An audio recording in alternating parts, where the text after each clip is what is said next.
Hello दोस्तों, तो आज मैं आप लोगों के लिए एक्सप्लेन करने वाला हूँ इन्फिनाइट इनलाइटमेंट के पार्ट 21 को। जैसा कि लास्ट एपिसोड में हमने देखा था कि शाओयुन ने ली बुफान को किल कर दिया था, जिस वजह से उसके अंकल और उसके मास्टर शाओयुन को मारने के पीछे पड़ गए थे। लेकिन वक्त रहते ही इस जगह पे मास्टर डिटियान आ गए थे, जिन्होंने अब हेवनली रियलम पर ब्रेक थ्रू कर लिया था, जिस वजह से वो ली बुफान के अंकल को मार मार के भगा देते हैं। लेकिन जाने से पहले वो मास्टर डिटियान को धमकी देकर गया था कि जब वो सेंट लेवल पर पहुंच जाएगा तब देखते हैं कि वो कैसे अपने डिसाइपल को बचा पाएगा। जो सुनकर मास्टर डिटियान शाओयुन को तसल्ली देते हुए कहने लगे थे, तुम फिक्र मत करो, जब तक मैं तुम्हारे साथ हूँ कोई भी तुम्हें कुछ भी नहीं कर पाएगा। भले ही वो सेंट लेवल पर पहुंच जाए पर फिर भी मैं तुम्हें प्रोटेक्ट करूंगा। जो सुनकर शाओयुन उनका शुक्रिया अदा करने लगा था, तो मास्टर डिटियान शाओयुन से सवाल करते हुए कहने लगे थे, आखिर तुमने सीक्रेट रियलम में क्या अचीव किया वो मुझे बताओ, क्योंकि मैं तुम्हारी इंप्रूवमेंट को देखना चाहता हूँ। जो सुनकर शाओयुन उन्हें खुद की बनाई हुई न्यू स्किल को शो करने लगा था, जिसको देखकर मास्टर डिटियान काफी ज्यादा शॉक हो गए थे। वो शाओयुन से पूछने लगे, आखिर तुमने ऐसा कैसे कर लिया? इस तरह के स्किल को बनाने के लिए तो हमें सबसे पहले मिरर अवेकनिंग करना होता है और फिर हमें स्टेट ऑफ अवेकनिंग रियलम को अचीव करना होता है, जिसके बाद ही जाकर हम इस तरह के स्पिरिट स्किल को अवेकन कर सकते हैं। तो शाओयुन मास्टर डिटियान को बताने लगा था, मैंने अपने इस स्किल को अवेकन करने के लिए अपने सेल्फ स्पिरिट को खुद से मर्ज कर दिया, जिसमें कि मुझे अपने काफी सारे मैजिकल पावर को यूज करना पड़ गया। तो मास्टर डिटियान कहने लगे, अरे वाह, तुम तो दिन ब दिन स्मार्ट बनते जा रहे हो, ऐसा लगता है कि तुम बहुत ही जल्द मेरे लेवल के करीब आ जाओगे। अगर ऐसा है तो फिर हम दोनों एक साथ सेंट लेवल को अचीव करेंगे, जिस वजह से लोग हमेशा हमारी स्टोरी को याद रखेंगे कि किस तरह एक मास्टर और एक डिसाइपल ने सेंट लेवल को अचीव किया। जो सुनकर शाओयुन कहने लगा, अच्छा अगर ऐसा है तो फिर सबसे पहले मुझे अवेकनिंग रियलम को अचीव करना होगा, लेकिन उसे अचीव करने से पहले मुझे अपने केओस होली बॉडी के मैजिकल पावर्स को एक्टिवेट करना होगा। तो मास्टर डिटियान कहने लगे थे, हाँ तुम्हारी बातों में दम तो है, क्योंकि केओस होली बॉडी के अंदर ग्रेट मैजिकल पावर्स है, जिनका यूज करते हुए तुम बहुत ही आसानी से अवेकनिंग रियलम को अचीव कर सकते हो। जो सुनकर शाओयुन एक्साइटेड होते हुए कहने लगा था, अच्छा ठीक है, तो फिर आप मुझे केओस होली बॉडी के मैजिकल पावर्स को एक्टिवेट करना सिखाइए। तो मास्टर डिटियान उससे कहने लगे थे, मैं तुम्हें सिखा तो दूंगा, लेकिन क्या तुमने स्टेट ऑफ अवेकनिंग को लर्न किया है? तो शाओयुन कहने लगा, अगर मैंने उसे लर्न नहीं किया तो फिर क्या मैं अवेकनिंग रियलम को अचीव कर पाऊंगा? दरअसल शाओयुन ऐसा इसलिए बोल रहा था क्योंकि वो अभी तक स्टेट ऑफ अवेकनिंग में इंटर नहीं हुआ है, जिस वजह से उसे स्टेट ऑफ अवेकनिंग के बारे में कुछ भी नहीं पता। अब हम मास्टर डिटियान को देखते हैं, जो शाओयुन के इस सवाल को सुनकर उसे जवाब देते हैं कि अगर उसने स्टेट ऑफ अवेकनिंग को लर्न नहीं किया तो फिर उसके पास कोई भी रास्ता नहीं, वो अवेकनिंग रियलम को अचीव नहीं कर पाएगा। जो सुनकर तो शाओयुन उदास हो गया था। तभी शाओयुन को याद आता है कि जब झाबूजी ने एंशिएंट सेंट के गोल्डन होली बॉडी को एब्जॉर्ब किया था, तब उसकी होली बॉडी की मैजिकल पावर्स एक्टिवेट हो गई थी। इसलिए वो मास्टर डिटियान से सवाल करते हुए कहने लगा था, क्या हमारे सेट के पास कोई गोल्डन केओस बॉडी है? अगर मैं उसे एब्जॉर्ब कर लूंगा तो फिर मुझे किसी भी चीज की जरूरत नहीं होगी, मैं बहुत ही आसानी से केओस होली बॉडी के मैजिकल पावर्स को एक्टिवेट कर लूंगा। तो मास्टर डिटियान साफ मना करते हुए कहने लगे थे कि ऐसा सेट में कुछ भी नहीं है। जो सुनकर शाओयुन फिर से उदास हो गया था। वो कहने लगा था, लगता है आज मेरी किस्मत ही खराब है। तभी मास्टर डिटियान को एंशिएंट होली सेट का ख्याल आता है। अब वो शाओयुन को बताने लगे थे कि मैंने सुना है एंशिएंट होली सेट के पास एक गोल्डन बॉडी है, इसलिए अगर वो तुम्हें मिल जाए तो फिर तुम्हारा काम बन सकता है। जो सुनकर शाओयुन वहाँ पर जाने के लिए रेडी हो गया। अब दूसरे सीन में हम मास्टर डिटियान और उनके साथ झाबूजी को भी देखते हैं, जो कि स्वॉर्ड पर फ्लाई करते हुए एंशिएंट होली सेट की तरफ जा रहे थे। और शाओयुन ने झाबूजी को अपने साथ इसलिए लिया था क्योंकि झाबूजी एंशिएंट होली सेट से बिलोंग करता है। अब कुछ ही देर में ये सभी एंशिएंट होली सेट के पास पहुंच जाते हैं, और जिस सिटी में एंशिएंट होली सेट मौजूद था उसको देखकर शाओयुन काफी ज्यादा अमेज हो रहा था। वो कहने लगा था, ये सिटी अपने रेपुटेशन को डिजर्व करता है। तो झाबूजी कहने लगा था, हाँ तुमने बिल्कुल सही कहा, क्योंकि ये वर्ल्ड की 3 ग्रेट सिटीज में से एक है। इस सिटी को देखकर मास्टर डिटियान की पुरानी यादें ताजा हो जाती है। जो देखकर शाओयुन मास्टर डिटियान से कहने लगा था, आपको देखकर ऐसा लगता है कि जैसे इस सिटी से आपकी काफी सारी यादें जुड़ी हुई है, शायद से आपने इस सिटी में बहुत बड़े बड़े बैटल्स किए होंगे। तो मास्टर डिटियान हंसते हुए कहने लगे थे, तुम जैसा समझ रहे हो वैसा बिल्कुल भी नहीं है। दरअसल बात यह है कि अभी वो शाओयुन को इससे आगे कुछ भी कह पाते तभी इस जगह पे एक बंदी की एंट्री होती है, जिसका नाम यांग ज़ेन था, और इसे मास्टर डिटियान पहचान जाते हैं। अब मास्टर डिटियान और यांग ज़ेन अपनी अपनी एनर्जी को एक्टिवेट करते हुए एक दूसरे की तरफ बढ़ने लगे, जो देखकर शाओयुन को लगने लगा था कि ये दोनों अब यहाँ पर फाइट करने वाले हैं। इसलिए वो कहने लगा था, मैं तो पहले से ही जानता था कि इस जगह पर ऐसा ही कुछ होगा। अभी शाओयुन का ये कहना ही था कि तभी हम मास्टर डिटियान और यांग ज़ेन को देखते हैं, जो कि खुशी से एक दूसरे से मिल रहे थे। ऐसा लग रहा था कि जैसे इन दोनों के बीच में कोई पुरानी दोस्ती है। जो देखकर तो शाओयुन हैरान हो गया था, क्योंकि उसे लग रहा था कि अब यहाँ पर एक अच्छा सा फाइट देखने को मिलेगा, लेकिन जैसा उसे लग रहा था ये तो उसका उल्टा था। अब ज़ेंगियन मास्टर डिटियान से कहने लगे थे, ओल्ड मैन तुमने तो हेवनली रियलम को अचीव कर लिया। तो मास्टर डिटियान उनसे कहने लगे थे, क्या तुम्हें अब मुझसे फाइट करने में डर लग रहा है? तो ज़ेंगियन जवाब देते हैं, बिल्कुल नहीं, मेरे डिक्शनरी में डर नाम का वर्ड है ही नहीं। अब वो कहने लगे थे, जब तुम्हारे पास टाइम होगा तब हम दोनों लियू डियांडाओ के साथ मजे करने जाएंगे। अभी वो यहाँ पे ये कह ही रहे थे कि तभी झाबूजी आकर उन्हें ग्रीट करने लगा। तो ज़ेंगियन झाबूजी से कहने लगे, चलो चलो बस, अब ज्यादा पोलाइट होने की जरूरत नहीं। उसी वक्त शाओयुन भी उन्हें ग्रीट करने लगा। तो ज़ेंगियन शाओयुन से कहने लगे, अरे तुम तो शाओयुन हो ना, जिसने एल्डर लियू डियांडाओ को हराया? जिस पर शाओयुन उन्हें बड़े ही एटीट्यूड से जवाब देता है, हाँ तो क्या हुआ? तो ज़ेंगियन हंसते हुए शाओयुन से कहने लगे, तुमने बहुत अच्छा काम किया, मुझे इससे कोई भी ऐतराज नहीं, क्योंकि खुद भी मैं उसे पसंद नहीं करता। उसी वक्त वो शाओयुन को गौर से देखते हुए कहने लगे, अरे तुम तो इतने कम एज में half step of chaotic body को मास्टर कर चुके हो, इसलिए जैसा कि अब तुम यहाँ पर आए हो तो तुम इसे अपना ही घर समझना, और आज से तुम मुझे अंकल बुलाओगे। जो सुनकर शाओयुन हैरानी से कहने लगा, अंकल? तो ज़ेंगियन शाओयुन से कहने लगे, मैं तुम्हारे मास्टर की जनरेशन का हूँ, जो कि मेरा एक अच्छा दोस्त है, इसलिए मेरा दोस्त का डिसाइपल यानी मेरा डिसाइपल। जो सुनते ही मास्टर डिटियन ज़ैंग के मुंह पे एक पंच मार देते हैं और कहते हैं तुम तो दिन ब दिन लालची होते जा रहे हो। मास्टर डिटियन के बिहेवियर को अचानक से बदलता हुआ देखकर शायून और ज़ाबूजी चौंक जाते हैं। इधर मास्टर डिटियन और ज़ैंग एक दूसरे के साथ टकरा रहे थे, जिस वजह से यहाँ पर काफी ज्यादा एनर्जी रिलीज हो रही थी। ज़ैंग को मास्टर डिटियन के साथ फाइट करने में काफी ज्यादा मजा आ रहा था। वो एक्साइटेड होते हुए कहने लगे बहुत अच्छे, और भी ज्यादा ताकत से वार करो, तुम जितना ज्यादा ताकत से मुझ पर हमला करोगे मैं उतना ही ज्यादा एक्साइटेड होता जाऊंगा। जिस पर मास्टर डिटियन उन्हें जवाब देते अगर ऐसा है तो फिर आज मैं तुम्हें मार मार के तुम्हारे चेहरे का हाल बेहाल कर दूंगा। ज़ैंग की बात को सुनकर इस तरफ शायून कहने लगा था लड़ाई में मार खाना और फिर ये कहना कि ये मार मुझे एक्साइटेड कर रहा है, ये वर्ड तो सच में बहुत ही ज्यादा शेमफुल है। जो सुनकर ज़ाबूजी कहने लगा आखिर तुम शेमफुल किसे बोल रहे हो, ये एक जज्बा है जो कि सिर्फ गर्म खून वालों के पास ही होता है। उसी वक्त ज़ैंग ज़ाबूजी से कहते हैं कि वो शायून को सिटी घुमाए, तब तक वो मास्टर डिटियन के साथ थोड़ा मजे करके आ रहे हैं। अब ज़ाबूजी शायून को सिटी में लेकर आ जाता है, जहाँ पर लोग ज़ाबूजी को देखकर कह रहे थे अरे ये तो ज़ाबूजी है जो कि बहुत ही ज्यादा पावरफुल है, और तो और इसे मॉन्स्टर भी कहा जाता है, शायद से अब ये वापस आ चुका है। लोगों की बातों को सुनकर शायून ज़ाबूजी से कहने लगा लगता है तुम यहाँ पर काफी ज्यादा फेमस हो। तो ज़ाबूजी कहता है वो तो रहूंगा ही ना, क्योंकि ये मेरा घर जो है। तभी एक डिसाइपल ज़ाबूजी से कहने लगा ज़ाबूजी आखिर तुम्हारी हिम्मत कैसे भी यहाँ पर वापस आने की, तुम एक ट्रेटर हो इसलिए तुम्हें यहाँ पर वापस नहीं आना चाहिए था। उसी वक्त एक डिसाइपल जिसका नाम यांग वही था वो आगे आते हुए ज़ाबूजी से कहने लगा तुमने हमें धोखा दिया, तुम एक धोखेबाज हो, क्योंकि एंशिएंट होली बॉडी कभी भी किसी के सामने नहीं झुकती, चाहे फिर वो मर भी क्यों ना जाए। लेकिन तुमने इस रूल को ब्रेक करते हुए एंशिएंट होली बॉडी को एक गुलाम बना दिया, इसलिए अभी क्या अभी इस जगह से निकल जाओ। तो ज़ाबूजी उसे जवाब देता है लगता है जो मैंने तुम्हारी पिछली बार हड्डियां तोड़ी थी वो वापस से जुड़ चुकी है, अगर ऐसा है तो फिर दोबारा मुझे तुम्हारी हड्डियों की मरम्मत करनी होगी। जो सुनकर यांग वही ज़ाबूजी के ऊपर गुस्सा हो गया, वो कहने लगा अब तुम मुझसे इस तरह बात नहीं कर सकते, क्योंकि मैं इस सेक्ट का होली सन बन चुका हूँ, इसलिए अगर अब तुम्हें अपनी जान पे आ रही है तो फौरन से यहाँ से दफा हो जाओ। जो सुनकर ज़ाबूजी उससे कहने लगा अगर नहीं गया तो क्या कर लोगे। यहाँ के नजारे को देखकर शायून हंसने लगा था, तो यांग वही शायून से सवाल करते हुए कहने लगा आखिर तुम हंस क्यों रहे हो। तो शायून कहने लगा मैं तुम जैसे कमजोर पर नहीं हंसूंगा तो क्या स्ट्रॉन्ग पर हंसूंगा, और वैसे भी कब से तुम मेरे अपोनेंट को यहाँ पर बेइज्जत करते जा रहे हो। ज़ाबूजी मेरा एक रिस्पेक्टेड अपोनेंट है जो कि मुझसे कई बार हार चुका है, इसलिए तुम लोगों को बिल्कुल भी इजाजत नहीं कि तुम मेरे रिस्पेक्टेड अपोनेंट को परेशान करो। जो सुनकर यांग वही शायून को पहचान जाता है, इसलिए वो कहने लगा तुम तो शायून हो ना। जिस पर शायून कहता है हाँ तुमने बिल्कुल सही पहचाना, तो अब हमारे रास्ते से साइड हट जाओ। तो यांग वही शायून से कहने लगा भले ही तुम एक जीनियस हो लेकिन ये तुम्हारा केओस होली सेक्ट नहीं है, इसलिए यहाँ पर तुम इस तरह से मुझसे बात नहीं कर सकते, क्योंकि मैं यांग वही एंशिएंट होली सेक्ट का होली सन हूँ। जिस पर शायून कहने लगा अच्छा ऐसी बात है, तो अब जिस किसी को भी लड़ना है वो मेरे रिस्पेक्टेड अपोनेंट ज़ाबूजी से लड़ सकता है। तो यांग वही ज़ाबूजी से लड़ने के लिए तैयार हो गया, मगर शायून उसकी बेइज्जती करते हुए कहने लगा तुम तो रहने ही दो, ज़ाबूजी को हराना तुम्हारे बस की बात नहीं है, वैसे ही तुम ज़ाबूजी से बहुत बार हार चुके हो, इसलिए अब तुम किसी कुत्ते या बिल्ली से कम नहीं। जो सुनते ही यांग वही को गुस्सा आ गया, वो अपने केव हेवन रियलम के रिंग्स को एक्टिवेट करते हुए कहने लगा था लगता है आज तुम यहाँ पर मेरे हाथों से मरना चाहते हो। यांग वही को फाइट के लिए रेडी होता हुआ देखकर शायून भी यहाँ पर फाइट के लिए रेडी हो जाता है और फौरन से अपने लेजेंडरी रिंग को समन कर लेता है। जो देखकर डिसाइपल्स को लगने लगा था कि शायून के पास बस एक ही रिंग है, इसलिए वो लोग बातें बनाते हुए कहने लगे थे पता नहीं ज़ाबूजी इस लड़के से कैसे हार गया, जबकि इसने अभी बस एक ही रिंग को कंडेंस किया है। अभी उनका ये कहना ही था कि तभी यांग वही शायून के ऊपर हमला करने के लिए चला जाता है। जो देखते ही शायून भी उसके हमले को बहुत ही आसानी से ब्लॉक करते हुए उसे पीछे कर देता है। तो यांग वही शायून की पावर्स को देखकर हैरान हो गया, वो कहने लगा मैजिकल पावर को कंट्रोल करने की इसकी एबिलिटी तो परफेक्शन तक पहुंच चुकी है। वहीं पर शायून यांग वही का मजाक उड़ाते हुए कहने लगा था क्या तुम्हारे अंदर बस इतनी ही ताकत है। तो यांग वही अपने स्पिरिट डिवाइन बीस्ट को समन करते हुए कहने लगा था ये तो बस अभी शुरुआत है, भले ही तुमने अपनी मैजिकल पावर्स को मास्टर कर लिया है लेकिन मुझे नहीं लगता कि तुम्हारे पास डिवाइन बीस्ट स्पिरिट होगा, इसलिए अब तुम बिल्कुल भी मुझसे नहीं बच पाओगे। तो शायून यांग वही को गोल्डन बेल्ट टेक्निक में ट्रैप करते हुए कहने लगा था अगर ऐसी बात है तो फिर चलो मेरी गोल्डन बेल्ट टेक्निक को रेजिस्ट करके बताओ। ये सुनते ही यांग वही अपने डिवाइन स्पिरिट बीस्ट का यूज करते हुए शायून के गोल्डन बेल्ट टेक्निक से बाहर निकलने की अपनी पूरी कोशिश करने लगा, लेकिन वो शायून के गोल्डन बेल्ट टेक्निक से बाहर नहीं निकल पाता है। जो देख के उसके साथी कहने लगे थे ये शायून तो सच में बहुत ही बड़ा कमीना इंसान है, इसके अंदर जरा भी हिम्मत नहीं है हमारे सीनियर के साथ हेड ऑन हेड फाइट करने की, इस वजह से तो वो हमारे सीनियर को डिफेंसिव टेक्निक में ट्रैप कर रहा है। इधर यांग वही अपने फायर फिनिक्स टेक्निक को एक्टिवेट करते हुए शायून से कहने लगा तुम जानते नहीं मेरी ये टेक्निक कितनी ज्यादा खतरनाक और पावरफुल है। जिस पर शायून कहने लगा अच्छा ऐसी बात है तो फिर चलो मैं तुम्हें मुझसे हारने का एक मौका देता हूँ। जो कहने के बाद शायून अपने गोल्डन बेल्ट को वहाँ से हटा लेता है। शायून की बातों से यांग वही को काफी ज्यादा गुस्सा आ रहा था, इस वजह से वो शायून के ऊपर हमला करते हुए कहने लगा आज मैं तुम्हें बिल्कुल भी जिंदा नहीं छोड़ने वाला। तो शायून बस अपने ड्रैगन शॉट के एक ही स्ट्राइक से यांग वही और उसके फायर फिनिक्स टेक्निक को ढेर कर देता है। तो वो शायून से कहने लगा क्या हुआ अगर तुमने मुझे हरा दिया, मैं तो एंशिएंट होली सेक्ट का सबसे कमजोर होली सन हूँ, तो तुम्हें यहाँ पर ज्यादा खुश होने की जरूरत नहीं, इसलिए अगर तुम्हारे अंदर हिम्मत है तो फिर हमारे फर्स्ट होली सन से लड़कर दिखाओ। तो ज़ाबूजी उससे कहने लगा वो तो मास्टर डिटियन के साथ बिजी है। अब शायून ज़ाबूजी से कहने लगा इन पागलों के मुंह मत लगो, इनसे बात कर हमारा कोई भी फायदा नहीं होगा, बस हमारा यहाँ पर टाइम वेस्ट होगा, इसलिए चलो हम आगे चलते हैं। लेकिन शायून उसकी बात नहीं सुनता, क्योंकि उसके दिमाग में तो कुछ और ही खिचड़ी पक रही थी। अब वो पूरे एंशिएंट होली सेट को चैलेंज करते हुए कहने लगा था जिस किसी को भी मेरी स्ट्रेंथ पर शक है तो मेरे सेम लेवल का कोई भी मुझसे फाइट कर सकता है, फिर चाहे वो सेंट ही क्यों ना हो, इसलिए अगर उन्हें मुझसे फाइट करना है तो वो अपने लेवल को मेरे लेवल तक सप्रेस कर सकते हैं। शायून के चैलेंज को सुनकर तो सभी डिसाइपल्स के होश ही उड़ गए थे। उन्हें लग रहा था कि शायून अब पागल हो चुका है। वहीं पर यांग वई शायून के इस चैलेंज को सुनकर सीधा अपने होली लॉर्ड को इस बारे में बताने चला गया।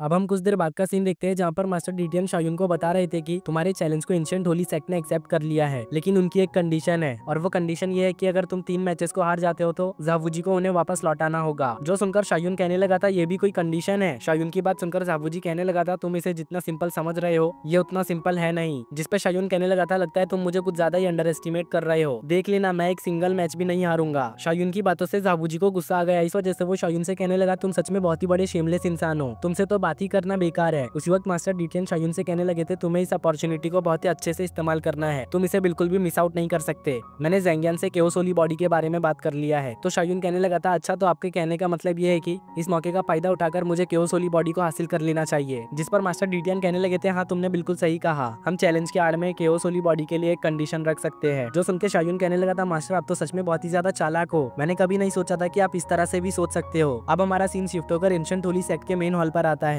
जहाँ पर एंशिएंट होली सेक्ट के मेन एल्डर्स थे और वो मास्टर डीटियन की इस कंडीशन को सुनकर इसके लिए साफ मना कर देते हैं। मैं तुमसे लिविंग केओस होली बॉडी थोड़ी ना मांग रहा हूँ, अब वो केओस होली बॉडी जिंदा नहीं है, इस वजह से वो तुम लोगों के कुछ भी काम नहीं आएगा। मगर फिर भी ये लोग इस चीज पर राजी नहीं हो रहे थे। तो मास्टर डीटियन इन लोगों का मजाक उड़ाते हुए कहने लगे थे लगता है तुम लोग डर रहे हो कि कहीं तुम हार ना जाओ। जिसपे एक एल्डर कहने लगे थे आखिर तुमसे किसने कहा कि हम डर रहे हैं, हमारे पास भी जीनियसेस है जो कि तुम्हारे डिसाइपल को बहुत ही आसानी से हरा सकते हैं। जो सुन के मास्टर डीटियन कहने लगे थे खैर अब तुम लोग मेरी इस कंडीशन को एक्सेप्ट नहीं कर रहे हो तो मुझे कंडीशन को चेंज करना होगा। जो सुन के एल्डर्स को लगने लगा था कि शायद से मास्टर डीटियन ज़ावूजी को उन्हें रिटर्न नहीं करना चाहते, इस वजह से वो उनकी पहली कंडीशन चेंज करना चाहते हैं। जिस पर मास्टर डीटियन इन एल्डर से कहने लगे थे तुम लोगों को फिक्र करने की जरूरत नहीं, मैं तुम लोगों के कंडीशन को चेंज नहीं करने वाला, मैं तो बस तुम्हें एक ऑफर देना चाहता हूँ। तो एंशिएंट होली सेक्ट का एल्डर पूछने लगा था आखिर तुम्हारा वो ऑफर है क्या। जिस पर मास्टर डीटियन कहने लगे थे अगर मेरा डिसाइपल शायून एक भी मैच हार गया तो तुम ज़ावूजी को वापस ले सकते हो, लेकिन अगर मेरा डिसाइपल एक भी मैच नहीं हारा तो फिर तुम्हें केओस होली बॉडी हमें देना होगा। तो एंशिएंट होली सेक्ट का होली लॉर्ड कहने लगा था आखिर हम तुम्हारी बातों पर यकीन कैसे करें, क्या पता ये बस तुम्हारी एक चाल हो और तुम बाद में पलट जाओ। जिस पर मास्टर डीटियन कहने लगे थे चलो फिर मैं प्रॉमिस करता हूँ मैं अपनी बातों से बिल्कुल भी नहीं पलटूंगा। उनके ये कहते ही हमारा सीन शिफ्ट होकर अरीना पर आता है जहाँ पर शायून चैलेंज करते हुए कहने लगा था जिस किसी के अंदर भी हिम्मत है वो आकर मुझसे फाइट कर सकता है। तो अरीना में एक डिसाइपल आते हुए शायून से कहने लगा था मैं सेंट लिस्ट में 3rd रैंक पर हूँ और मैं तुम्हें फाइट के लिए चैलेंज करता हूँ। जो कहते साथ ही वो अपने स्टार स्लैशिंग स्पीयर को निकाल लेता है। जो देखकर शायून उससे कहने लगा था तुम सेंट लिस्ट के 3rd रैंक पर हो इसलिए मैं तुम्हें पहले 3 मूव चलने का मौका देता हूँ। शायून की बातों को सुनकर एंशिएंट होली सेक्ट के डिसाइपल्स उसके ऊपर गुस्सा हो गए थे। वो कहने लगे शायून तो सच में बहुत ही ज्यादा एरोगेंट है, ब्रदर चेंशिंग आज इसको बस एक ही मूव में किल कर देंगे क्योंकि उनके पास स्टार स्लैशिंग स्पीयर है साथ ही स्टार बैटल बॉडी भी, इसलिए हमें पूरा यकीन है कि आज के इस बैटल में एंशिएंट होली सेक्ट ही जीतेगा। इधर होली लॉर्ड भी शायून के इस लहजे को देखकर मास्टर डीटियन से कहने लगे थे तुम्हारा डिसाइपल तो बहुत ही ज्यादा एरोगेंट है, मुझे नहीं लगता वो अपने इस लहजे के कारण एक भी बैटल जीत पाएगा। जिस पर मास्टर डीटियन कहते हैं बस तुम देखते जाओ। अब हमारा सीन शिफ्ट होकर चेंशिंग और शायून के फाइट के ऊपर आता है जहाँ पर पहले 3 अटैक्स चेंशिंग शायून के ऊपर करता है लेकिन उसका एक भी अटैक शायून को हिट नहीं होता, उल्टा शायून उसे दूर पुश कर देता है और कहता है अब तुम्हारे 3 मूव्स कंप्लीट हो गए इसलिए अब अटैक करने की मेरी बारी। जो सुन के चेंशिंग अपने फाइनल मूव को तैयार करने लगा जिस वजह से आसपास की काफी सारी एनर्जी उसके स्पीयर में इकट्ठा होने लगी। जो देख के शायून कहने लगा था तुम्हारा ये अटैक बिल्कुल भी बुरा नहीं लेकिन मुझे हराने के लिए इतना ही काफी नहीं, मैं तुम्हें बस अपने एक ही शॉट मूव के साथ हरा सकता हूँ। जो सुन के चेंशिंग शायून के ऊपर शैडो डांसिंग टेक्निक से हमला कर देता है जिस वजह से हम देखते हैं कि चेंशिंग के इस जगह पर काफी सारे क्लोन्स बन गए थे और ये सभी क्लोन्स शायून को मारने के लिए जाने लगे। पर शायून अपने ड्रैगन शॉट का यूज करते हुए चेंशिंग और उसके इस मूव को बर्फ में जमा देता है। जो देखकर एंशिएंट होली सेक्ट के होली लॉर्ड समझ चुके थे कि शायून इस बैटल को जीत गया है। अब शायून एक एनर्जी रिलीज करते हुए चेंशिंग को बर्फ से आजाद कर देता है जिस वजह से चेंशिंग जमीन के ऊपर गिर गया। जो देखकर तो डिसाइपल्स को यकीन ही नहीं हो रहा था कि शायून ने बस एक ही मूव में चेंशिंग की ये हालत कर दी है। वहीं पर हम चेंशिंग को देखते हैं जिसे भी अब समझ आ चुका था कि शायून उससे काफी ज्यादा स्ट्रॉन्ग है, इस वजह से वो चाहकर भी शायून से नहीं जीत सकता। तो अब वो शायून के सामने हार मान लेता है जिस वजह से वो यहाँ पे काफी ज्यादा उदास भी था। लेकिन शायून उसे दिलासा देते हुए कहने लगा था तुम्हें अपना दिल छोटा करने की जरूरत नहीं, तुम्हारी स्ट्रेंथ और मेरी स्ट्रेंथ में एक बहुत ही बड़ा गैप है जिस वजह से तुम मुझसे नहीं जीत पाए, लेकिन आज के इस बैटल की वजह से तुम्हारा नाम सदियों तक याद किया जाएगा क्योंकि मैं फ्यूचर का हेवनली एम्परर हूँ और आज के दिन तुमने एक फ्यूचर एम्परर से फाइट किया है जिस वजह से इसकी कहानियां लिखी जाएंगी और तुम बहुत ही ज्यादा मशहूर हो जाओगे। शायून की बातों को सुनकर चेंशिंग के अंदर एक अलग ही जज्बा आ जाता है। वो शायून से कहने लगा जब तुम एम्परर बन जाओगे तब मैं तुम्हें फॉलो करूंगा और तुम्हारे लिए हेवन और अर्थ को गार्ड करूंगा। जो सब देखकर ज़ावूजी चेंशिंग के ऊपर गुस्सा हो गया। वो कहने लगा बेवकूफ चेंशिंग आखिर तुम ये सब क्या कह रहे हो। वहीं पर एल्डर ज़ेंगियन हंसते हुए मास्टर डीटियन से कहने लगे थे तुम्हारा डिसाइपल तो सच में बहुत ही ज्यादा क्रेजी है, इसने तो अपने एम्परर टाइटल को भी सोचकर रखा हुआ है। जिस पर मास्टर डीटियन भी खुश होते हुए कहने लगे थे आखिर डिसाइपल किसका है। वो भी यहाँ पे ये कह ही रहे थे कि तभी एक डिसाइपल शायून से फाइट करने के लिए अरीना में आ जाता है और शायून से कहने लगता है मेरा नाम मूचेन है, मैं तुमसे फाइट करना चाहता हूँ। जो कहते हैं साथ ही वो शायून को एक एनर्जी केज में बंद कर देता है लेकिन शायून अपनी एनर्जी को रिलीज करते हुए उसके के इस एनर्जी केज को डिस्ट्रॉय कर देता है और उससे कहने लगता है तुम्हारी ये फालतू की ट्रिक्स मुझ पर काम नहीं आएंगी, इसलिए अगर तुम्हारे पास कुछ स्ट्रॉन्ग नहीं है तो फिर यहाँ से चलते बनो। जो सुनकर वो कहने लगा था ब्रदर शायून, लगता है आपको कुछ यहाँ पर पावरफुल टेस्ट करना है। ये कहते साथ ही वो शायून को एक इल्यूजन में फंसा देता है, जिस वजह से शायून को इल्यूजनरी वर्ल्ड में मॉडर्न सिटी नजर आ रहा था और यहाँ पे शायून के जानने वाले भी काफी सारे लोग थे जो कि शायून को देखकर कहने लगे थे शायून आखिरकार तुम कहाँ थे इतने दिनों से, तुम्हें काफी वक्त हो गया देखे हुए। जो सब देखकर शायून को कुछ भी समझ नहीं आ रहा था, लेकिन इस जगह से उसे कुछ फैमिलियर फीलिंग्स भी आ रही थी और इसी फीलिंग के कारण शायून और भी ज्यादा इस इल्यूजन के गहराई में फंसता जा रहा था, जिस वजह से बाहर की तरफ शायून की real body auto sleep mode में चली गई थी। जो देखकर मुचेंग शायून के ऊपर हमला करने चले जाता है ताकि वो शायून को हमेशा के लिए सुला दे, लेकिन उसकी ये ख्वाहिश पूरी नहीं हो पाती क्योंकि उसी वक्त शायून का गोल्डन बेल एक्टिवेट हो जाता है जो कि शायून को मुचेंग के अटैक से बचा लेता है। जो देख के ज़ाबूजी हैरान होते हुए कहने लगा था आखिर ये कैसे हो सकता है, शायून तो फैंटेसी वर्ल्ड में फंसा हुआ है तो आखिर वो इस हालत में लड़ कैसे पा रहा है। जिस पर मास्टर डिटेन ज़ाबूजी से कहने लगे थे तुमने अभी तक शायून की रियल स्ट्रेंथ देखी कहाँ है, ये सब तो उसकी छुपी हुई पावर्स है। जो सब सुनकर मुचेंग कहने लगा था भले ही शायून के पास काफी सारे टेक्टिक्स है लेकिन फिर भी आज वो मेरे हाथों से नहीं बच पाएगा। जो कहते हैं साथ ही वो अपने काफी सारे स्पिरिचुअल स्वॉर्ड से शायून के ऊपर हमला कर देता है, लेकिन उसका एक भी स्वॉर्ड शायून के गोल्डन बेल को भेद नहीं पाता। जो देखकर अब वो खुद जाकर शायून के गोल्डन बेल के ऊपर हमला कर देता है,